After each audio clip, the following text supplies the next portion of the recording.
Hello everyone! Magandang araw sa inyong lahat. Welcome back dito sa ating channel.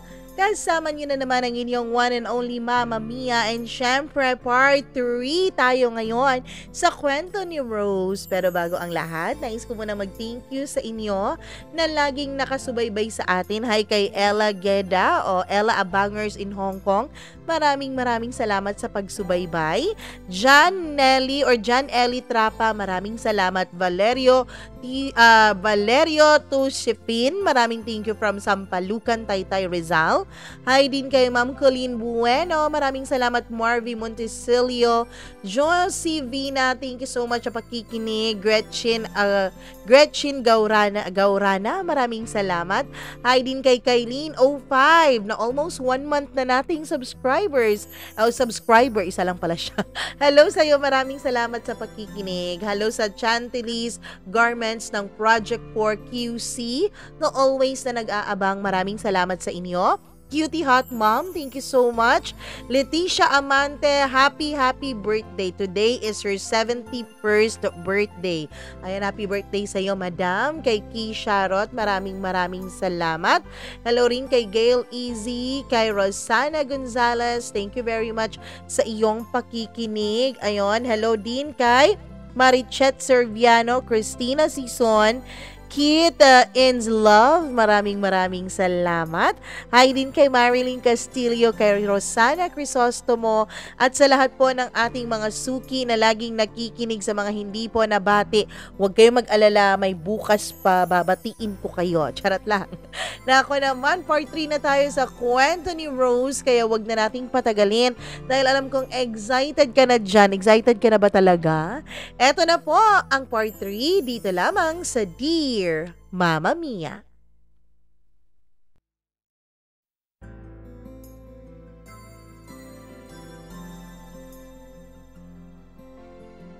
Pagkatapos nung nangyari sa bahay ng tita ko, ay dumating talaga ako sa punto na wala na akong pakipa, Mama Mia.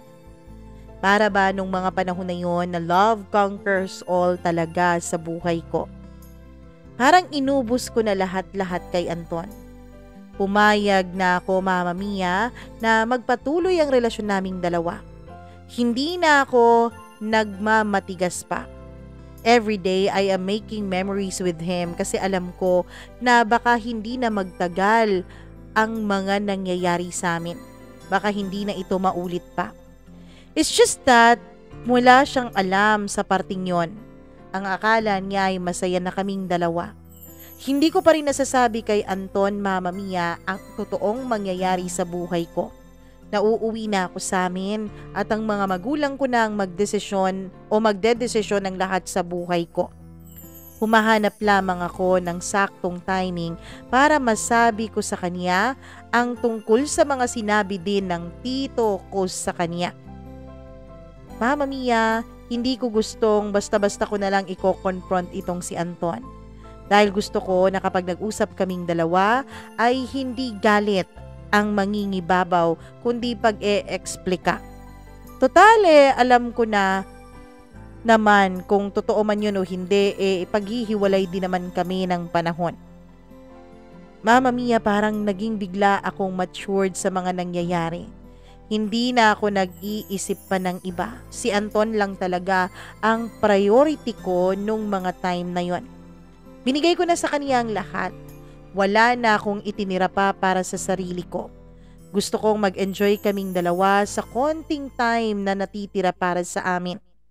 Inisip ko pa lang, Mama Mia, ang pwedeng mangyari na maghiwalay na kami ng tuluyan dahil mga magulang ko na nga ang magiging kapitan ng buhay ko, ay naiiyak na ako.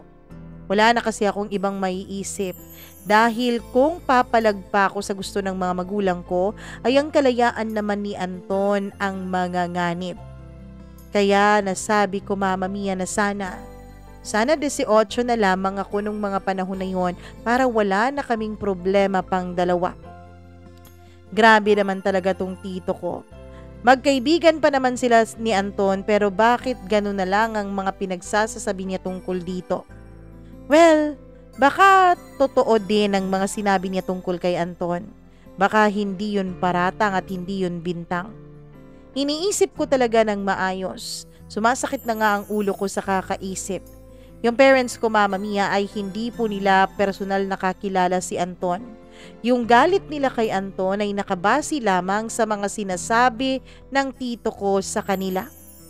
Pero dahil nga barkada sila ni Anton, Mama Mia, ay alam na alam ni Tito Paul ang tungkol sa buhay ni Anton. Naalala ko pa na sinabi ng papa ko bakit daw sila hindi maniniwala kay Tito. Mismong kakilala raw ito ni Anton at matagal na naging kaibigan. Ang lugar namin kasi ay maliit lamang. Pero Mama Mia, may mga college schools and come to think of it, dumating din talaga si Anton dun sa lugar namin at doon nag-aral. Galing pa naman pala siyang syudad. So, questionable na talaga. Kasi, di ba, kalimitan sa mga estudyanteng galing sa probinsya ay gusto na sa malaking syudad mag-aaral ng college. Bakit kay Anton baliktad? Sa syudad siya nang galing pero gusto niya sa probinsya mag-college. Ano kayang meron? So Mama Mia, nung mga panahon na yun ay ang dami-dami ko pa talagang tanong.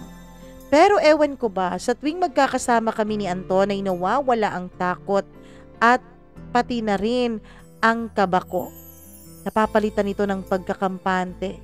Imagine, sumama ako sa kanya ng usamis ng ilang araw tapos binigay ko sa kanya ang sarili ko ng walang pag-aalinlangan. Ganun ako kamay tiwala kay Anton. Ewan ko kung ako lang ba o katangahan ko lang ba talaga, pero nararamdaman ko ang sincerity ni Anton, Mama Mia. Na para bang iba ang sinasabi ng puso ko, iba ang pinaniniwalaan nito kaysa sa mga sinabi ng tito ko. Mama Mia, ang mga pinapakita kasi sa akin ni Anton ay ibang-iba sa mga dinedescribe ni Tito Paul tungkol sa kanya. Patuloy pa rin ako sa pag-aaral noon pero hindi na masyadong focus. Hindi ko rin naman magagamit yung mga subjects ko doon, Mama Mia, dahil bukod sa mga minors ay hindi na rin naman makikredit yun kung lilipat talaga ako ng school o kung pagpapaaralin pa ako ng mga magulang ko. Ang sa akin lang noon ay matapos ang semester na yon. Pero Mama Mia, nakikiusap pa rin ako noon sa Diyos na sana magbago nga ang isip ng mga magulang ko. Sana hindi na nila ako palipatin pa ng paaralan at sana ipagpapatuloy nila ako sa kursong aking gusto. Umaasa pa rin ako na may magbabago. Bakante ka ba ngayon? Tara, samahan mo ko. Text ni Anton. Saan? Basta samahan mo ko. As usual, Mama Mia, sumama pa rin ako sa kanya. Wala pa rin akong pag-aalinlangan kahit na hindi niya sinasabi sa akin kung saan niya ako dadalhin. Pero umuwi muna ako sa bahay ng tita ko dahil nagbihis muna ako dahil naka-uniform pa ako nung mga panahon na yon. Paglabas ko, Mama Mia, ay nandun na agad siya sa spot kung saan niya ako laging sinusundo. Sa harap ng school. Nandun siya sa may tindahan kung saan nandun ang maraming ibang klasing paninda. Sari-sari store, may bakanting lot, tapos may mga pakwek-kwek, pakikiam at kung ano-ano pa. Nagulat siya nung nakita niya ang suot ko dahil naka-pek-pek shorts lang ako nung mga panahon na yon at naka-black t-shirt na saktong fitting lang. Grabe naman yung suot mo pero okay na rin, gusto ko kasi ang sexy mo eh. Nakamotor lang pala si Anton nung mga panahon na yon, kaya agad akong umangkas sa kanya. Nung pinapaandar na niya, ang sabi niya ay ipapakilala na raw niya ako sa mga mahahalagang tao sa buhay niya. Kinurot ko pa siya sa tagiliran dahil pakiramdam ko ay hindi pa ako handa doon. Bakit kailangan may pagpapakilala? Dahil hindi alam ni Anton na ang lahat ng ito ay may katapusan din. Na ang lahat ng ito ay magbabago din sa paglipas ng mga araw. Although, something inside me is praying na sana nga hindi. Sana nga hindi magbago ang lahat. Mama Mia, pagdating namin doon sa bahay nila, ay agad niya akong pinakilala. Nay, si Rose. Yung sinasabi ko sa'yo noon, naaalala mo pa ba? Ay oo, naaalala ko. Sino bang hindi makakaalala halos araw-araw siya ang pinag-uusapan nating dalawa. Mabuti at nagkita na pala ulit kayo. Hindi sumagot si Anton. Be, si nanay ko. Hello po ante, sabi ko at lumapit siya nagmano. Nung mga panahon na yon ay kinilig ako pero kinabahan nung nilingon ko si Anton na nakangiti sa aming dalawa ng nanay niya. Oo, hello Iha. Buti naman at nakapunta ka na dito sa amin. Gumiti lang ako Mama Mia. Hindi ko naman alam na dito pala kami papunta. Sana hindi ako nag-pek-pek shorts. Pagkatapos noon ay pumunta kami sa may terrace at doon tumambay hanggang sa may makarating na dalawang babae. Mga kapatid ko, mga ate ko. Tumango-tango ako Mama Mia dahil tsaka ko palang nalaman na youngest pala si Anton sa pamilya nila. Bumaba kami Mama Mia, tiningnan-tingnan ko ang mga frame na nakalagay doon. May mga picture frame na nakasabit lang sa may dingding. Wala na pala ang tatay niya dahil 2 years nang patay ito. Kaya hindi ko man lang nakilala ito dahil kakakilala pa lang namin, ilang buwan pa lang ang nangyayari. Ilang sandali pa ay tinawag na kami ng mga kapatid ni Anton dahil magla-lunch na raw kami. Nung nasa mesa na kami ay ang dami nilang tanong. O buti nakasama ka kay Anton. Eto, nakita mo na tong bahay namin, sabi ng isang ate niya. Oo nga ate. O, anong plano ninyo Ton? Parang ang bata pa nito ni Rosa. Ilang taon ka na ba Rose? Tanong naman ng pangalawa niyang ate. Hindi ko alam kung anong isasagot ko at si Anton ang sumingit at sumagot sa tanong na yon. Nag-aaral pa si Rose ate, 16 pa lang siya. Ano? Ang bata-bata pa pala niya. Alam na ba ng mga magulang mo ang relasyon ninyong dalawa Rose? Sabay na tanong ng dalawa niyang ate. Mama Mia, medyo hindi ko alam kung anong sasabihin ko sa parting yon. Etong si Anton ay pinahiya tuloy ako sa harap ng mga ate niya. Ano kayang iniisip ng mga ate niya? Bakit sa kabata-bata ko ay pumatol ako kay Anton? Pero mula sa ilalim ng mesa ay kinuha ni Anton ang kamay ko at hinawakan yon ng mahigpit. Alam na ate, ang totoo niyan ay pupunta na nga ako sa kanila buti yun. Kasi sabi mo hindi ka na babalik sa abroad Akala ko mag-aasawa ka na kaya hindi ka babalik. Paano mo mapapakasalan itong babaeng to? Ito si Rose ang bata-bata pa pala at nag-aaral pa. Mama Mia, ang bilis ng leeg kong napalingon sa kanya. Si Anton ay hindi tumitingin sa akin. Ako nung mga panahon na yon ay naiinis na rin. Eto talagang taong to. Nagpaplano na siya ng sa kanya lang? May plano na siya? Alam naman niyang ipapakulong siya ng mga magulang ko? Alam mo ba, Rose, gustong-gusto nang mag-asawa nitong si Anton. Pero dahil nag-aaral ka pa, sakto muna na ganito muna kayo ha. Kasi itong bahay na to, kay Anton to mapupunta Siya kasing nagpapatrabaho nito. Yung kita niya mula sa pag-a-abroad niya, lahat binigay niya kay nanay para sa bahay na to. At kami naman ng atin niyang isa, may kanya-kanya na rin naman kaming pamilya. Pero yung bahay namin ay nandun lang sa kabilang block nitong subdivision na to. So magkakapit-bahay din tayo pagdating ng panahon.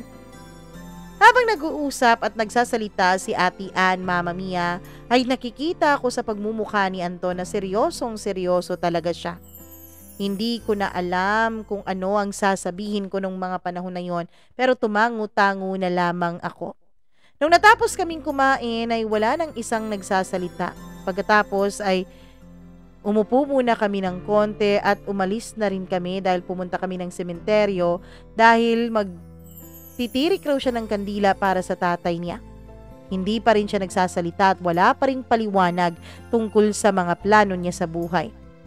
Mama Mia, si Anton ay hindi din niya alam na naiinis na ako noon. Habang nandun kami sa sementeryo, ay may mga tambay doon. Hoy Anton, buti may dinala ka na. Nag-asawa ka na siguro, ano? Hindi pa. O sige, alis muna kami ha. Ako pa rin nung mga panahon na yun ay hindi pa rin nagsasalita. Pagdating namin sa kanila ay maaga-aga pa. Anong oras nga yung klase mo? Tanong niya. Tigilan mo ako dyan sa paklase-klase mo ha. Tigilan mo yung pag-aaral ko. Dahil alam mo, naubos lahat ng lakas ko sa mga pangyayari ngayong araw na to. Si Anton ay tawang-tawa sa reaksyon ko, Mama Mia. Buti at ang pinakamaaga mong klase ay gabi pa naman, ano? So, pwede pa tayong tumambay dito. Agad niya akong hinila at pinapasok sa kwarto niya. Yun daw ang kwarto niya, Mama Mia. Buti at nakita ko na sa wakas ang kwarto niya. Makikipag-usap pa sana ako sa kanya nung mga panahon na yon. Tinanong ko siya, Mama Mia, kung bakit niya binabago ang plano niya dahil sa akin. Pero seryosong seryoso siya. Sabi niya, inaantay niya lang daw talaga na matapos ako sa pag-aaral ko para wala nang makakapigil sa aming dalawa. Seryosong seryoso ang mukha niya. Hindi pa nga ako nakakapagsalita pero bigla na niya akong hinila at hinalikan. Siyempre ang halik na yon ay nag-umpisa lamang sa banayad hanggang sa naging marupok at mapusok. Hanggang sa tuluyan na ngang may nangyari sa amin sa loob ng mismong kwarto ni Anton. Mama Mia, pagkatapos noon ay agad na kaming nagpaalam sa nanay niya at bumiyahe na kami pabalik sa school ko. Pero syempre, bumalik muna ako sa bahay ng tita ko dahil kailangan kong magbihis kasi nakapekpek shorts lang ako nung mga panahon na yon. 2 blocks bago ang mismong bahay ng tita ko, doon ako ibinaba ni Anton. Hinalikan ko ang pisngi niya at nagpaalam na ako sa kanya. Nung nakababa na ako ay agad na niyang pinaandar ang kanyang sasakyan. Pagdating ko sa bahay ay gulat na gulat ako, Mama Mia, dahil nandoon ang mama ko. Sobrang kaba ang naramdaman ko nun. Ma, sabi ko at lumapit sa kanya tsaka nagmano. Hindi ako nakapagsalita at hindi pa nga ako nakapagtanong kung anong ginagawa niya doon, ay agad nang nagsalita ang mama ko. Oh, patatapos lang ba ng klase mo? Pinuntahan kita dito dahil dapat magkasama na tayong uuwi bukas kasi may schedule na tayo doon sa school na lilipatan mo. Magtitake ka ng entrance exam. Pinalista na kita doon sa kursong nursing para makahabol ka na sa susunod na semester. Mama Mia, nung mga panahon na yon ay gusto ko nang umiyak. Wala na.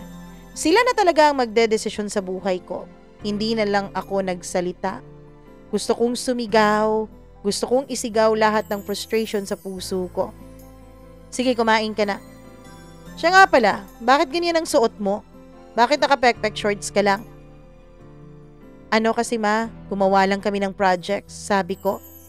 Buti na lang at hindi na siya nag-usisa pa. Kumain na lang ako ng konti kahit busog pa ako, Mama Mia. Dahil ayoko naman na pagdudahan ako ng mama ko. Pagkatapos ay pumasok na ako sa kwarto at dumiretso na akong higa. Nakatulog na ako sa lalim ng mga iniisip ko. Kinabukasan ay maaga kaming umuwi. Absent ako sa araw na yon dahil nga kailangan kong mag-take ng entrance exam. Habang bumabiyahe, Mama Mia, ay namimiss ko agad si Anton. Hindi ko na alam kung anong mangyayari sa relasyon naming dalawa. Gusto kong tignan ang cellphone na nasa bag ko pero hindi ko magawa dahil magkatabi kaming dalawa ng mama ko noon. Pagdating ko sa bahay ay wala na akong naging mas taas pa na pahinga. Nagpahinga lang ng konti dahil 1 PM yung exam. Mga 12 noon ay nakahiga lang ako sa kwarto at tinitignan ang cellphone ko. Sorry kagabi ha, hindi na ako nakapagsalita. Kasi nagtampo ako eh. Pero okay lang. I love you, sabi ni Anton. O bakit di ka na ulit nagre-reply? Nasa labas ako ng school nyo, kanina pa ako nag-aantay. Kanina pa dapat ang out mo pero bakit hindi ka pa lumalabas? Nasaan ka? Sabay tayong mag-lunch. Gang? Langga? Mama Mia, tumatawag siya pero nasa kwarto ako noon kaya dali-dali kong kinansel ang tawag na yon. Bakit kinakancel mo ang tawag ko? Mamaya ka na tumawag, andito si mama. Hindi na ako nagsabi sa kanya na umuwi ako dahil alam kong marami pa siyang magiging tanong at hindi pa matatapos ang usapan na yon. Anong ginagawa niya? Please sabihin mo sa akin na tatawag ako. I-update mo ko ha. Hindi na ako nag-reply pa. Natapos ang exam pero hindi ako pinabalik ng mama ko dun sa bahay ng tita ko. Sabi niya bukas na lang daw. Umuo na lang ako, Mama Mia, nang hindi man lang nagsasalita. Ayoko na lumaban pa para wala nang marami pang tanong. Yes na lang ako ng yes. Hindi ako nagpapakita ng pagtutol sa mga gusto nila habang nandito pa si Anton. Madilim na nung nakarating kami sa bahay. Kumain lamang ako ng hapunan tsaka humiga. Napagod ako sa buong araw na yun at masakit ang ulo ko. Nung tinignan ko ang cellphone ko ay may mga text mula kay Anton. Mag-update ka naman. Bakit absent ka ng buong araw na to ha? Kapag nandyan ba ang mama mo, kailangan mong umabsent? Grabe naman ang lakad ng araw na to. Hindi ka man lang nag-reply. Ton, text ko. Tumawag siya, pero kinancel ko. Natawag ako. Wag, sabi ko. Bakit? Anong nangyari sa'yo dyan? Okay lang ako, sabi ko naman. Alam mo, nag-aalala ako sa'yo. Nag-aalala ako sa mga sagot mo na ganyan. Napaka-hassle mo namang kausap, sabi niya. Hassle naman talaga. Hindi ikaw ang hassle, Rose. Baka kung ano na namang iniisip mo. Okay lang ako, Ton. Magpapahinga na ako kaya magpahinga ka na rin dyan. Matutulog na ako. I love you. First time kong nag-I love you sa kanya para matapos na. Mama Mia, ang totoo ay mahal ko naman talaga si Anton. Siguro hindi ko naman siya ipagtatanggol sa mga magulang ko kung hindi ko siya mahal, hindi ba? I love you. Alam mo, iba talagang pakiramdam ng text ha. Pero naging masaya ako dahil nag-text ka na sa akin ng I love you. Kinabukasan ay maaga akong hinatid ng mga magulang ko sa terminal kasi babalik na nga ako sa bahay ng tita ko. Pagdating ko kina tita, Mama Mia, ay napakatahimik. Doon ko naramdaman ang sobrang bigat sa puso ko. Bigla akong napaiyak. Sobra akong umiiyak nung mga panahon na yon. Ang totoo niyan ay nakakapanghina ng loob. Wala na akong planong pumasok pa sa paaralan. Akala ko kasi, Mama Mia, ay magbabago pa ang desisyon ng mga magulang ko kapag pinahupa ko muna ang sitwasyon. Pero hindi. Wala na palang pagbabago ang desisyon nila. Gusto ko na tourism, Mama Mia. Akala ko papayagan nila akong ipagpatuloy ang kursong yon pero hindi na pala. Akala ko pwede pa pero hindi na talaga. Pero knowing my family, Mama Mia, hindi sila nagsasalita kapag hindi nila tinototoo. Lalo na ang papa ko, firm na firm talaga yan sa desisyon niya. Oo, napakiusapan ko ang mama ko, pero may kapalit yun. Iyak ako ng iyak at iniyak ko lahat ng sakit sa puso ko. Wala namang makakarinig doon dahil wala namang ibang tao sa bahay ng tita ko. Kaya hinayaan ko na lang ang sarili kong humagulgol. Nagising ako mga hapon na pero hindi pa rin ako kumikilos at nakahiga pa rin ako sa kama. Tsaka ko palang naisip ang cellphone ko, ang dami ng missed calls. Absent ka pa rin ngayon? Ano ba talagang nangyayari sa'yo? Alam mo, napakasakit na ng ulo ko sa pag-iisip kung ano talagang nangyayari sa'yo dyan. Please, nasa labas ako ng bahay ng tita mo. Please, nasa labas ako. Alam kong nasa loob ka. Pagbuksan mo ko. Mama Mia, hindi ako nakarinig na may kumakatok dahil siguro tulog na tulog ako. Dahil ang maga-maga ng mga mata ko sa kakaiyak. Asan ka pala? Sabi niya. Ang dami pa niyang text sa akin. Ang nareply ko sa kanya ay okay lang ako ton. Pasensya ka na at hindi ako nakapag-update. Agad siyang tumawag at sinagot ko yon dahil wala namang ibang taong makakarinig sa amin. Diyan ako galing kanina. Hindi ako nakapasok dahil nakalock. Asan ka? Nandito ako sa loob. Hindi ko lang siguro napansin dahil tulog na tulog ako. Ano? Tulog na tulog ka? Bakit ka uma-absent? May sakit ka ba? Wala to, okay lang ako. O sige, papunta na to sina tita dito. Kaya papatayin ko na tong tawag. Huwag kang mag-alala dyan, okay? Napakapait ng sitwasyon ko. Ilang sandali pa ay dumating na nga si tita, pero hinayaan naman niya akong magpahinga lang dahil alam niya siguro na napagod ako sa biyahe. Hindi na ako lumabas dahil ang maga talaga ng mga mata ko at alam kong magtataka siya.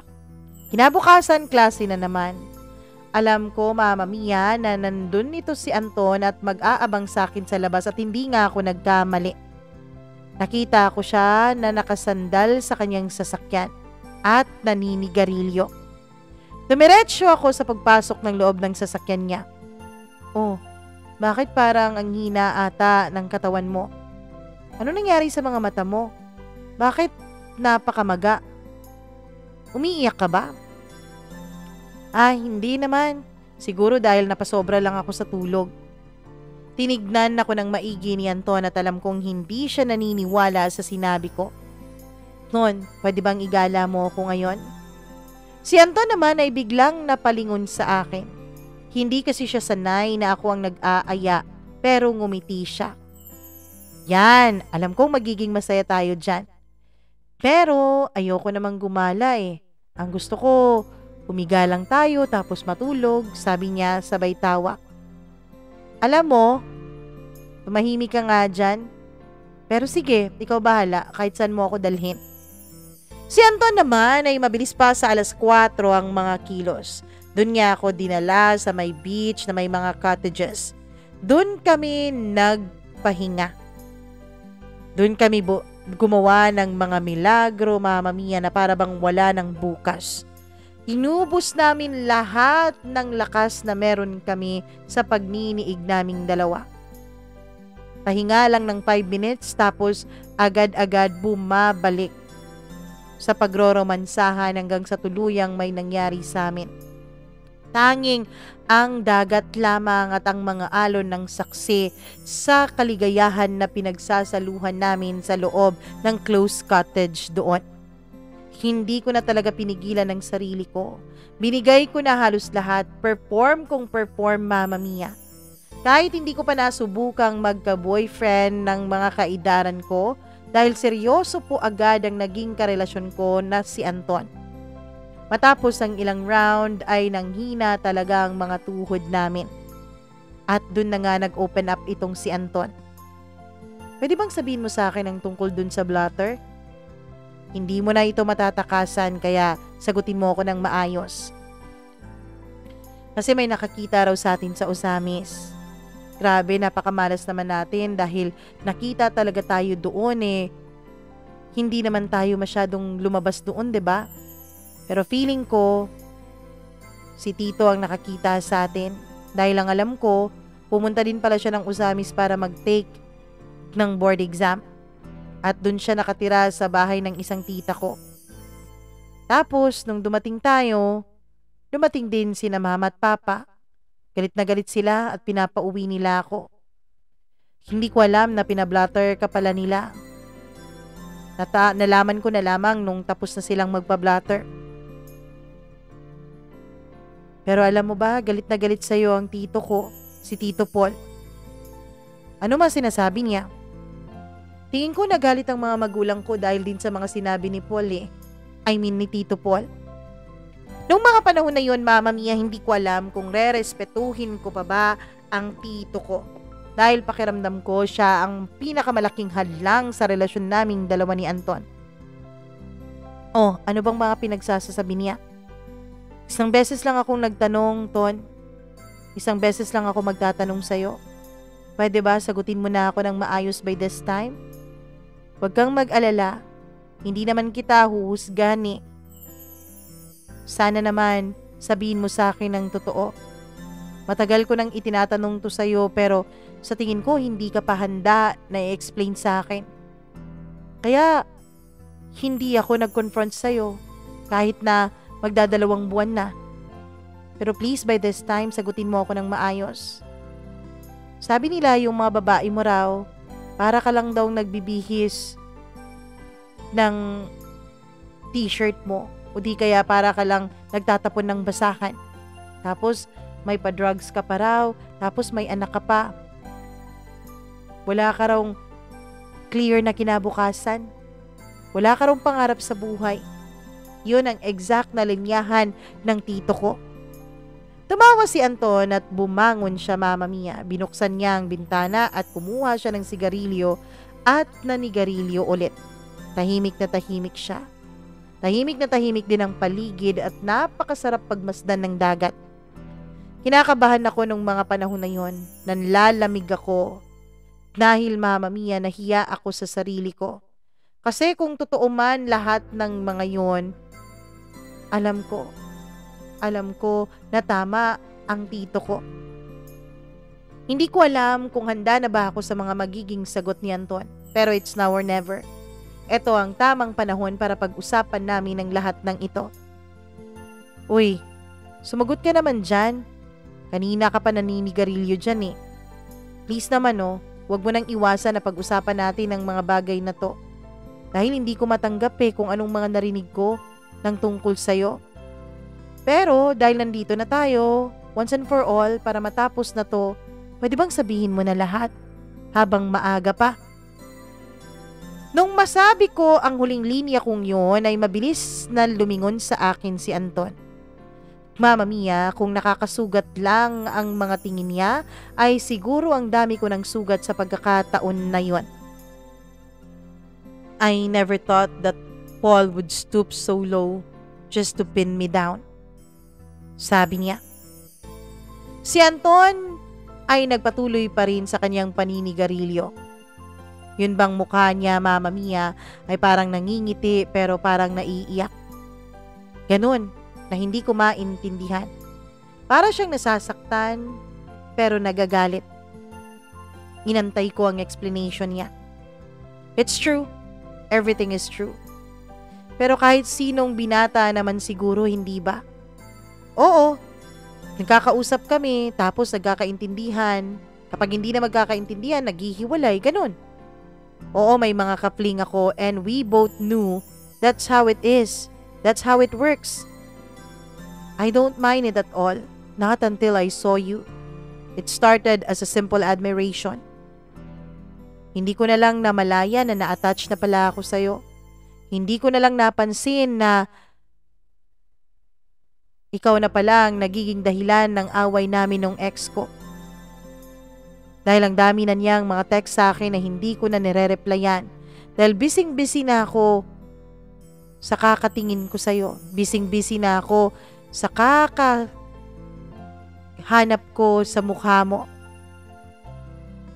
Nauubos ang allowance ko. Nauubos lahat ng meron ako para lang makapunta ako sa bahay ng lolo't lola mo. Para lang may maiambag ako na inumin para may inumin sila at makatambay kami doon at may pagkakataon na makita kita. Pero napaka-exaggerated ng pagkakarelay ni Paul. Hindi ko alam na manggagaling pala sa kanyang paninirang ganon tungkol sa akin. May anak? Alam mo, nagtataka ako kung bakit nagagalit si Paul sa akin. Bakit kung ano-ano na lang ang iniimbento niyang storya tungkol sa akin. Aaminin ko ang tungkol sa mga babae. Binata ako college student. Ganun naman siguro halos lahat, 'di ba? Pero anak, pero kung totoo man 'yon, I assure you, hindi kita dadalhin sa bahay kung may anak na ako. Nakakahiya 'yon. Drugs? Yes, I tried. Sino bang hindi? Lalo na kapag nasa college ka. Barkada dito, barkada doon. Tapos may makakasama ka na gumagamit doon. So, oo, nasubukan ko. For you to survive, kailangan mong makisama talaga. Pero later I realized na hindi yun nakakabuti sa akin kaya iniwanan ko, binitawan ko. The moment I saw you, na lagi kang bumabalik-balik sa isipan ko, kailangan kong manatili. Kailangan kong ayusin ang buhay ko. I have to leave the place. Right after college, I left. Nakita ko kasi kung anong standards ng mga magulang mo, ng mga tito-tita mo para sa'yo. Right after graduation, umalis ako. Kasi alam kong wala akong chance dahil during that time, wala pa akong maipagmamalaki. Nagsikap ako na makatapos ako ng pag-aaral. Wala akong kinakapitan nung mga panahon na yon. Walang may ibang nakakaalam tungkol sa mga struggles ko. I suffered and I survived, Rose. Kung saan-saan ako naghahanap ng pwede kong matirhan just to survive.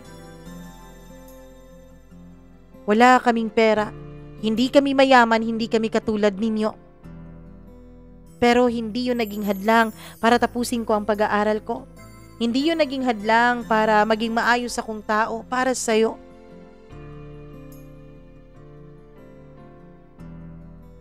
Hindi niya sinabi yun sa'yo? Or maybe because from the start, he knows my story, which he thinks na hindi talaga ako nababagay sa'yo. Dahil walang-wala ako sa kalingkingan ng pamilya mo. Tapos ikaw, high school pa lang, pinaplano na nila lahat ng gusto nilang mangyari para sa buhay mo. Napakasakit isipin every time na mag-uusap kami. Lagi niyang sinasabi sa akin kung gaano kataas ang standards ng pamilya mo, ng buong angkan mo para sa'yo. What if malaman niya kung ano ang buhay ko ngayon? What if malaman niya kung ano ang kaya ko ngayon? Pareho pa rin kaya ang magiging reaksyon niya? Umalis ako na ang nasa isip ko ay babalik ako. Babalik ako na may maipagmamalaki na sa lahat dahil alam ko ang buong angkan niyo. Alam ko.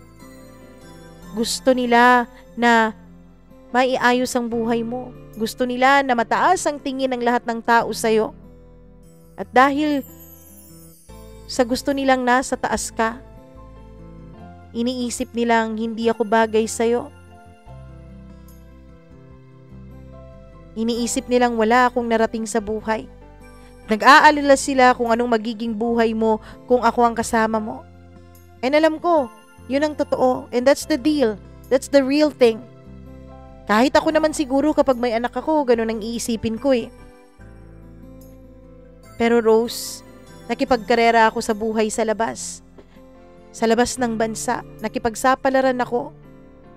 At sa awa naman ng Diyos, nung umuwi ako, para sana i-visit lang ang lahat ng mga naipundar ko, ay tinadhana naman na makita kita. And every time that we were together, nasabi kong iba ka talaga sa kanilang lahat. The way you talk and the way you deal with others, napaka-humble mo. Hindi katulad ng buong pamilya mo. Napakabait mo. Ni minsan hindi ko narinig mula sa bibig mo na nanga-underestimate ka ng ibang tao. Napaka-chill mo lang. Kahit napakabata mo pa. Siguro yung iba na lumaki sa pamilyang tulad ng kinalakihan mo, siguro may mga tantrums pa yon. Pero sa'yo, hindi ko naramdaman yon. To think na narinig mo lahat ng yon, narinig mong sinabi yon ng tito mo tungkol sa akin. That's why I keep on asking kung alam na ba ni Paul ang mga pagbabago sa buhay ko? Kung anong mga sinabi ni Paul sa'yo tungkol sa akin. Pero you never questioned me. You trusted me with your instincts. Alam ko. Alam kong mahal mo ko, Rose. Alam mo bang pinagdadasal ko to? Hindi mo lang alam ang kabang nararamdaman ko if ever dumarating yung time na bibigyan ako ng chance na mag-explain sa'yo.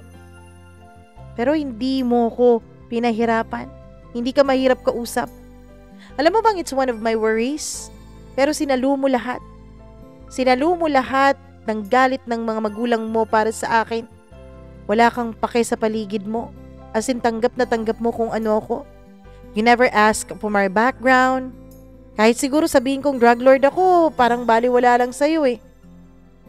Nasabi kong napakabait mo talaga at napakaswerte ko sa'yo. Bukod sa napakaganda mo, napakabait mo. Umiiyak ka lang. Hindi mo ako tinatanong. Minsan natatanong ko ang sarili ko kung deserve ba kita eh. Pero, nagsusumikap ako na para maging deserving sa pagmamahal mo. Alam mo ba, nung umalis ako ng bansa, walang ibang nakakaalam kung nasaan ako. I just attended the graduation at umalis na agad ako. Umalis ako sa lugar ninyo with a promise na babalik ako someday, somehow. But then the heavens favored me. Nagkita tayo sa loob ng van. Sa nidami-dami ng panahon na pwede tayong magkita ay doon pa. Fate lead us back together. Kasi that day, alam mo ba, na hindi sana ako sasakay ng van, magsasasakyan sana ako, pero hiniram ng ate ko yung sasakyan ko, kaya ayun, nag-van na lang ako. Who would have think na nandun ka pala? Who would have think na tadhana pala ang gumawa ng paraan para magkita tayo ulit? Hindi ako handa sa muli nating pagkikita. Pero nasabi ko sa sarili ko na nung nakita kita ulit ay nagbago ang buhay ko. Pinaburan na ako sa wakas ng panahon. Kaya inisip kong hindi na talaga kita pakakawalan pa. Sa sobrang overwhelmed ng nararamdaman ko, inisip ko kung ano ang magiging resulta. O hindi ko na inisip kung ano ang magiging resulta ng lahat basta lang makasama kita. Inaamin kong mali na inangkin kita kahit hindi pa tayo. Pero naisip kong, mahal mo rin naman ako. Nararamdaman ko dahil hindi ka naman magtitiwala sa akin ng ganon. Hindi ka naman sasama sa akin sa usamis kung wala ka talagang pagmamahal na nararamdaman para sa akin. Kaya kahit na mali, kahit na hindi tama, inangkin pa rin kita. I knew, Rose, kung anong nangyayari every time na nandun ang mga magulang mo. Lalo pa nung nahuli na nila ang relasyon nating dalawa. The moment you told me na nandun ang mama mo, nakita kita the next morning. Magang-maga ang mga mata ko. Magang-maga ang mga mata mo. And I knew that something is off. But then again, wala kang sinabi. Habang nagsasalita si Anton nung mga panahon na yun, Mama Mia, ay nakatakilid lang ako sa kanya. Hindi ako nakatingin sa kanya. Nakayuko lang din ako. Ayokong harapin siya, Mama Mia, dahil gusto kong patuloy siya sa pagsasalita niya. Mama Mia, gusto kong malaman ng lahat. Kasi ako, mahaba ang pasensya ko. Pero kapag nalaman kong pinipendeho ako, I don't give chances. At least, benefit of the doubt. Mas gusto kong kausapin muna siya. Mas gusto kong malaman muna ang totoo bago ako mag-conclude ng kung ano sa isip ko. Alam mo bang you are the first one na dumepensa sa buhay ko at sa pangalan ko, Rose? Alam mo, nasasanay na kasi ako na laging walang dumedepensa sa akin. Lumaki ako na yung nanay ko, binubugbog ng tatay ko. Ako ang youngest. Yung mga ate ko, naglayas sila agad dahil hindi nila natiis ang tatay ko. Ako yung naiwan sa nanay ko kasi hindi ko siya kayang iwan. Parang ako yung naging taga-protekta ng pamilya ko against sa tatay ko. Hanggang sa nagkasakit na nga ang tatay ko at namatay. Kaya ayun, wala nang ibang susuporta sa akin financially. Kahit naman hindi ako masyadong nasuportahan noon ng tatay ko financially, pero at least may naibibigay siya, 'di ba? Pero nung nawala siya, tuluyan na ngang nawalan ako ng kahit nakatiting na financial support. Kaya ayun, nagsumikap ako para makatapos ako. kung saan-saan ako nakakarating. Hanggang sa naging scholar ako sa isang paaralan na siyang naging dahilan kung bakit ako nakapag-aral. At yun ay ang paaralan na malapit sa inyo. At dahil ikaw lang ang nagtanggol sa akin at walang iba, gusto rin kitang protektahan. Kasi alam ko trabaho ko yun eh. Noong tinawagan ako ng brad kong pulis at sinabi niyang nakablatter ako, kinabahan ako.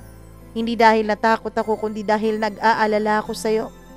Hindi ko alam.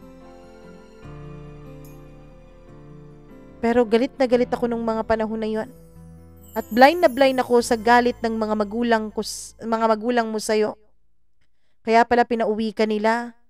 Tapos ilang beses kanilang o ilang araw kanilang hindi pinakita sa akin. Kaya rin pala gusto mong umalis ako. Alam mo ba, ginawa ko ang lahat para makontak ka. Gusto ko sanang harapin ang mga magulang mo nung mga panahon na yon. Pero ang sabi sa akin ni Archie ay baka mas lalong lumalim ang galit ni Paul at ng mga magulang mo sa akin. Siya ang nagsabi sa akin na pahupain ko muna ang sitwasyon. Hinignan ko si Anton, Mama Mia, at titig na titig siya sa akin. Siyempre, nagalit ang mga magulang ko.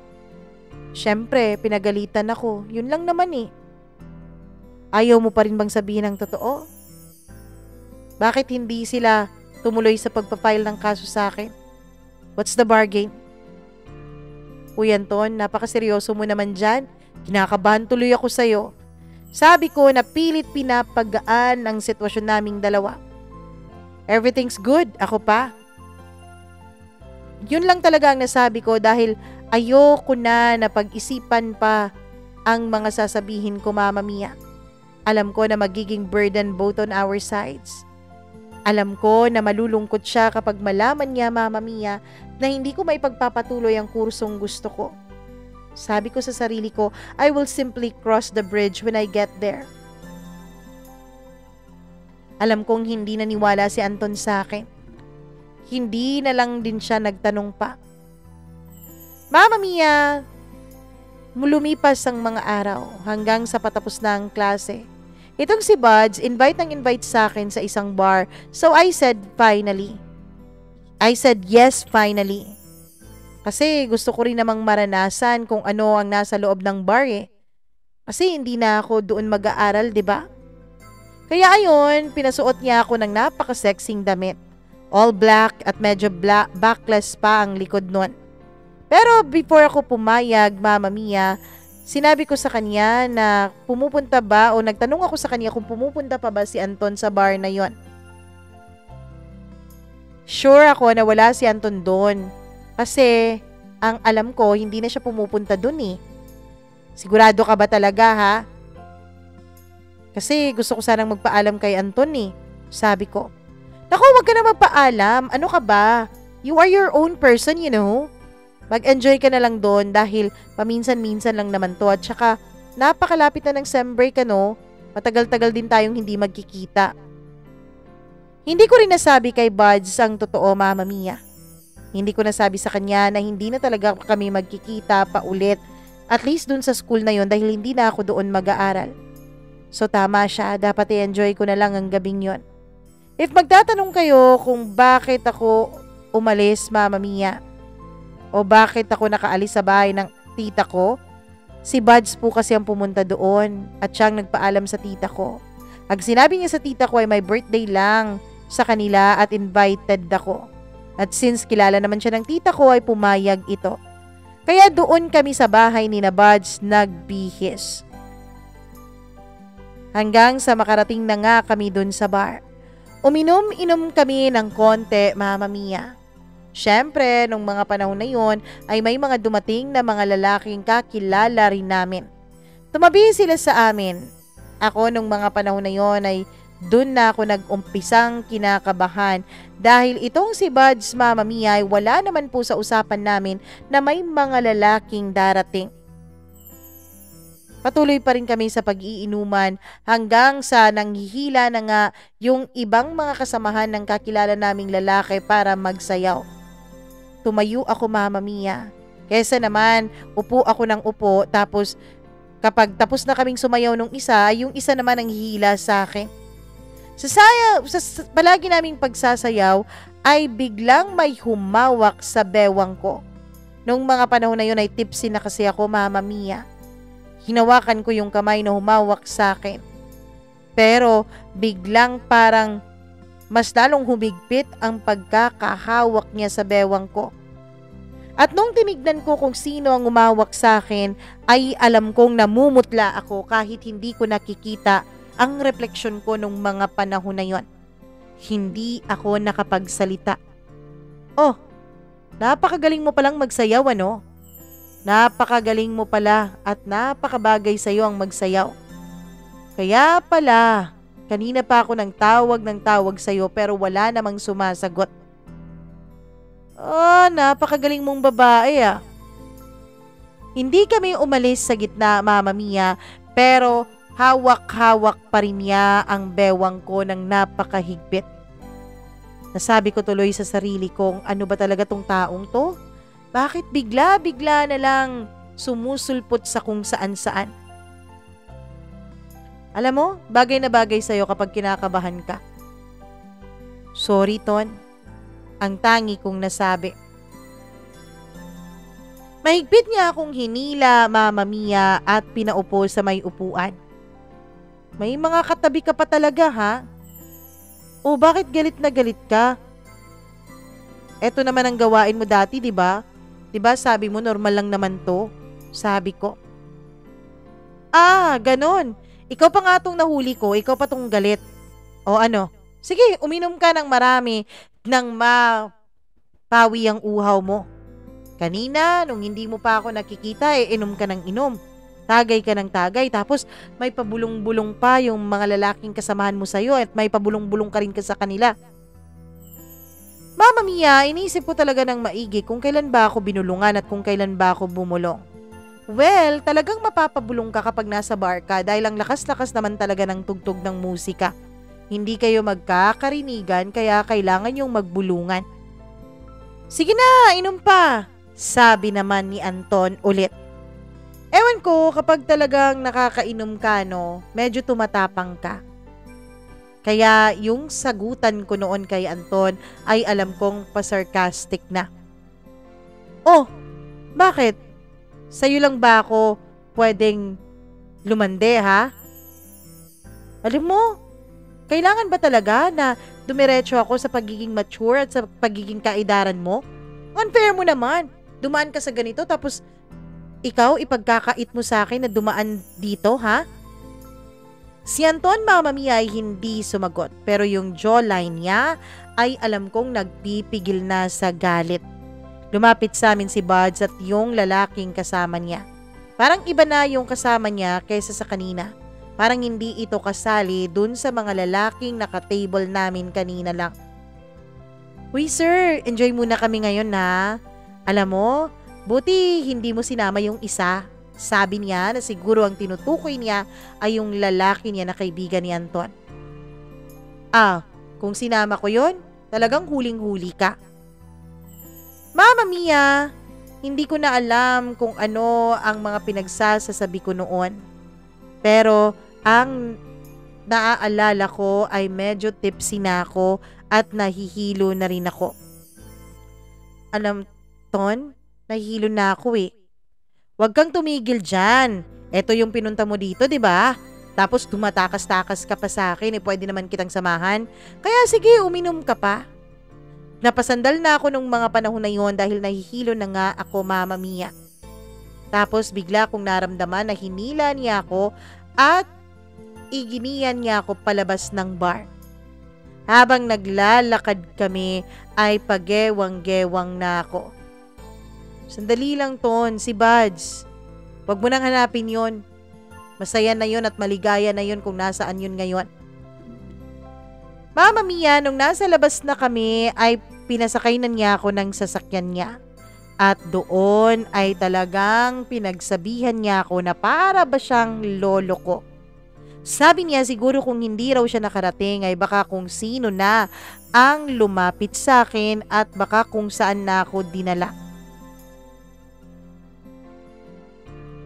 Pero hindi pa nga siya nakakatapos sa pangangaral niya sa akin ay ako na ang kusang humalik sa kanya. Ako na rin ang naghubad ng suot niya pati na rin ng pantalon niya. Ewan ko Mama Mia, ewan ko pero naging marahas ako nung mga panahon na yon. Hanggang sa tuluyan na ngang may nangyari sa amin sa loob ng kanyang sasakyan. Pagkatapos noon ay umuwi na kami. Tinawagan ko si Buds, Mama Mia, dahil sinabi ko sa kanya na magpahatid na lang siya at okay lang ako dahil hinatid na ako ni Anton. Nung malapit na kami sa bahay ni Tita, ang sabi niya ay ititigil niya raw sa harap ng bahay dahil wala naman daw sigurong makakakita sa amin kasi madaling araw naman yon. Bumaba na ako at nagpaalam na sa kanya. Pero hindi pa nga ako nakakapasok sa loob ng gate ay bigla akong bumalik at niyakap siya ng pagkahigpit-higpit. Hindi ko na namalaya ng mga luhang tumutulo sa mga mata ko. Oh, bakit ka umiiyak? Para saan yung mga luha na yan? Umiiling-iling ako Mama Mia habang yakap-yakap ko siya. Pakiramdam ko kasi nung mga panahon na yon ay yun na ang huling pagkakataon para magkita kaming dalawa. Ton, mamimiss kita. Tumawa siya. Hindi naman ako aalis. Dito lang naman ako eh. Tumingala ako at tinignan ko ang mukha niya. Pagkatapos noon ay bumalik ako sa pagkakayakap sa kanya. Si Anton naman ay huminga ng mga malalalim. I love you. Mahal na mahal kita. Nandito lang ako at hindi ako mawawala. Sa'yo pa nga ako mas nag-aalala eh. Baka mawala ka sa akin. Pero kahit ayaw mo o kahit anong mangyari, sana wag kang magdesisyon na maghiwalay tayo ha. Hindi ko kakayanin langga. Ewan ko. Pero alam mong pinaghihirapan ko talaga na marating ang buhay ko ngayon para sa'yo. Nito Mama Mia, hindi na talaga ako nagpigil at humagulgul na ako. Hindi na ako makarelax. Pagod na ako. Alis na ako, Ton. Mag-ingat ka sa biyahe mo pa uwi, ha? Sige, umalis ka na. Okay lang, aantayin kita na makapasok sa loob. Nung umalis na ako, Mama Mia, ay hindi na talaga ako lumingon sa kanya. Patuloy lang ako sa pag-iyak. Hindi na ako kumatok dahil may susi naman akong dala. Tumiretso na ako sa loob at tumiretso na ako sa kwarto at nakatulog. At hindi na nga kami nagkita pa ni Anton mula nung gabing yon dahil na-busy na ako kasi finals week na namin. Oh, ang dami mong gamit, tanong ng tita ko. Noong tinignan niya ang loob ng kwartong pinagsistayhan ko. Iano mo na yan, handa mo na yan dahil sabi ng mama mo susunduin ka raw nila rito. Konti lang naman to ate, isang bag lang naman ang dadalhin ko tapos tong iba iiwan ko na lang dito. Okay, kasi pauuwiin ka raw nila ngayong araw na ito eh. Talaga? Hindi pa naman ako cleared sa school. Okay lang naman yan as long as nakapag-finals ka na kasi ta-transfer ka rin naman. Sa isip ko noon, Mama Mia, nagmamadali talaga ang mga magulang kong pauwiin ako sa amin.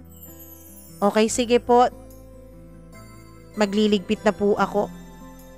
Hindi na lang ako umangal pa, nagligpit na ako dahil nahihiya naman ako sa tita ko, Mama Mia. Dahil parang pakiramdam ko ay gusto na rin niya na umalis na ako sa bahay nila. So ayun, tinawagan ako ng mama ko. Sabi niya, iwan ko na lang daw ang iba kong mga gamit sa bahay ng tita ko dahil sira na raw ang kukuha noon. Pinapunta na niya ako sa may terminal at sabi niya ay bumiyahin na raw ako pabalik sa amin. Kaya ayun, pumunta ako sa may terminal at sumakay na ako ng van.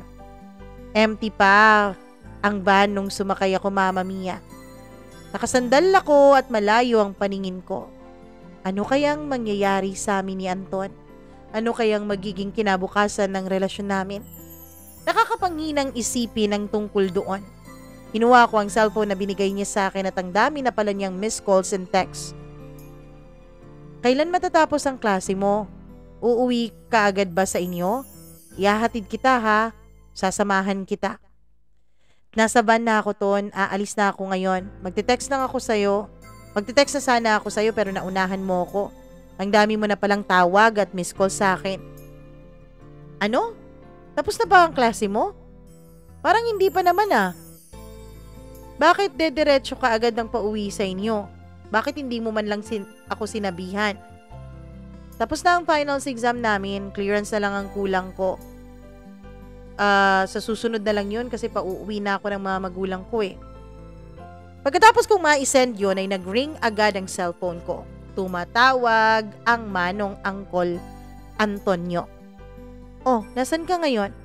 Ihatid na kita sa inyo para diretso na rin akong makakapagpaalam sa kanila. Anton, yan ang wag na wag mong gagawin. Please lang, maawa ka. Hayaan mo na muna ako. Alam mo bang pagod na ako, Rose, sa kakatago nating dalawa? Ako na makikipag-usap sa mga magulang mo. Basta wag na wag mo yang gagawin. Pwede ka rin talagang umalis, Anton. Pwede kang bumalik sa abroad. Nakapag-desisyon na akong hindi ako babalik sa abroad. Hanggat nandito ka, dito sa amin o dito sa akin, gusto kong makasama ka. Hindi na ako sumagot pa, Mama Mia, at pinatay ko na ang tawag dahil sa wakas ay umandar na rin yung van kasi puno na. Tawag ng tawag pa rin si Anton pero hindi ko na sinasagot. Ano ba? Sasagutin mo ba tong tawag ko? Every time ba na uuwi ka sa inyo, ganito ba talaga tayong dalawa? Mag-aaway ba talaga tayo, ha? Ano? Noon, gusto ko nang kausapin ng mga magulang mo, hindi ka pumapayag. Ngayon ang tamang panahon. Antayin mo ako dyan dahil pupuntahan kita sa terminal. Wag na. Nakaalis na kami sa terminal, sabi ko. Puro mura ang reply niya, Mama Mia. Pero sabi niya hindi raw ako ang minumura niya, kundi ang sitwasyon naming dalawa. Noong dumating ako sa amin ay napakatahimik ng paligid. Walang ni isang nagsasalita kahit nandun naman ang buong pamilya ko.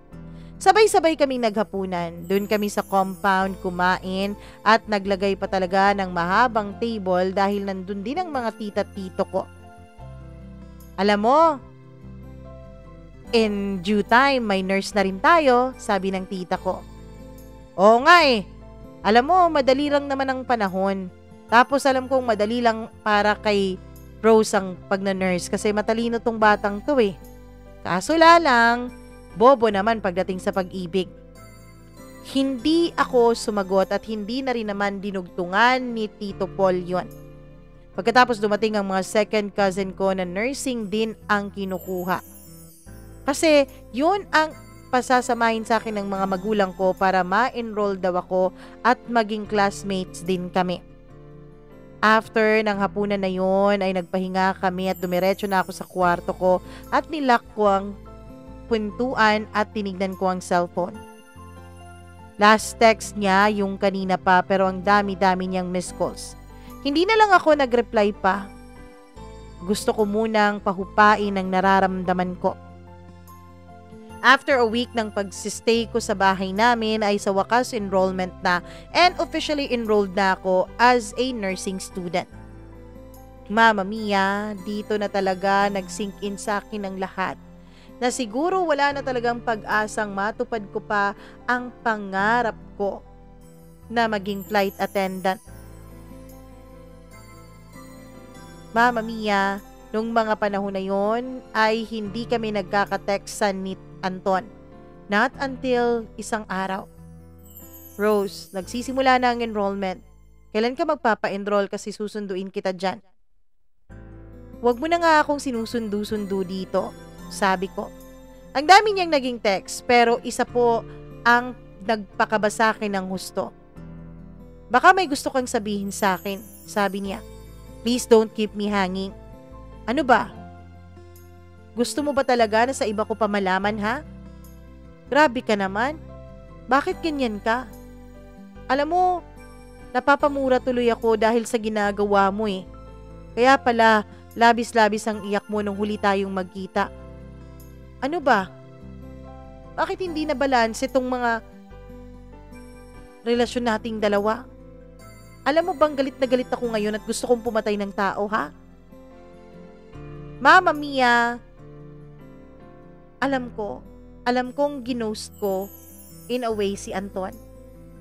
Pero alam ko naman na wala din naman kaming magagawa. Menor de edad pa ako.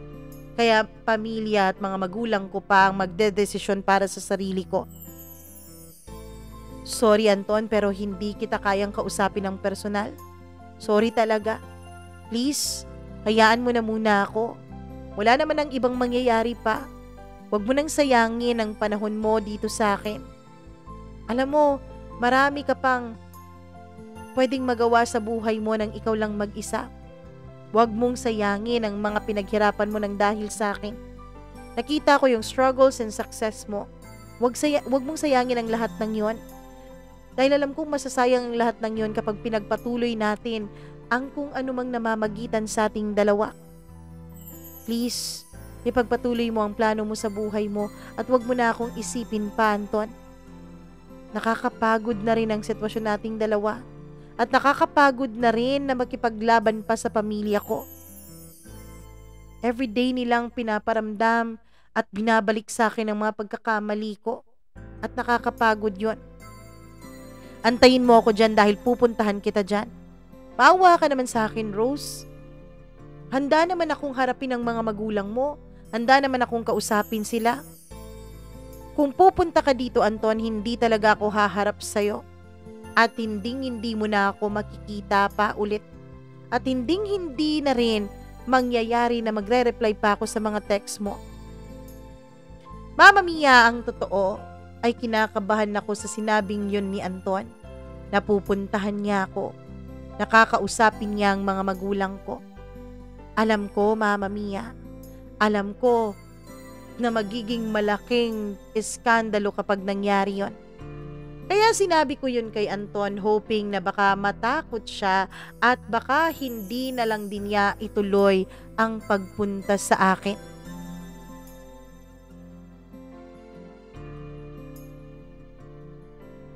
Nako, napaka-thrilling naman. Kung yung part 2 ay napaka-SPG, eto naman ay medyo thrilling. Nako, bukas malalaman natin kung talagang pupunta si Anton sa bahay ni ano pa pangalan nito? Rose. Alam nyo kasi, hindi po madali ang kanilang relasyon. Hindi dahil against all odds lang sila, hindi dahil marami ang hadlang sa kanilang pagmamahalan, kundi dahil ang katotohanan ay nananatili na itong ating letter sender ay minor de edad pa nung mga panahon na ito. Kaya naman, abangan nyo bukas ang karugtong ng ating kwento. Pero sa ngayon, hindi na siya minor de edad ha. Grabe naman, baka kung anong isipin nyo dyan. Anyways, maraming salamat sa inyong pananatili at syempre sa inyong patuloy na pagtangkilik nitong ating programa. Alam ko naman nandyan pa rin kayo. Kaya ang gawin nyo ay i-share at i-like ang video na to. At syempre, mag-subscribe na rin sa ating channel para lagi po kayong na-update sa tuwing mayroon tayong bagong upload. Okay? At wag nyong kakalimutan na mag-send din ng sarili nyong kwento. Ikwento nyo naman ang inyong sariling mga karanasan. Email lamang po kayo, mamamiacdo0317@gmail.com. Ako po si Mama Mia at ako po ang inyong tagapaghatid ng mga magagandang kwento dito sa ating channel. Hanggang bukas po ulit para sa susunod na parte ng kwento ni Rose. Dito lamang sa Dear Mama Mia, magandang araw po sa inyong lahat. Paalam!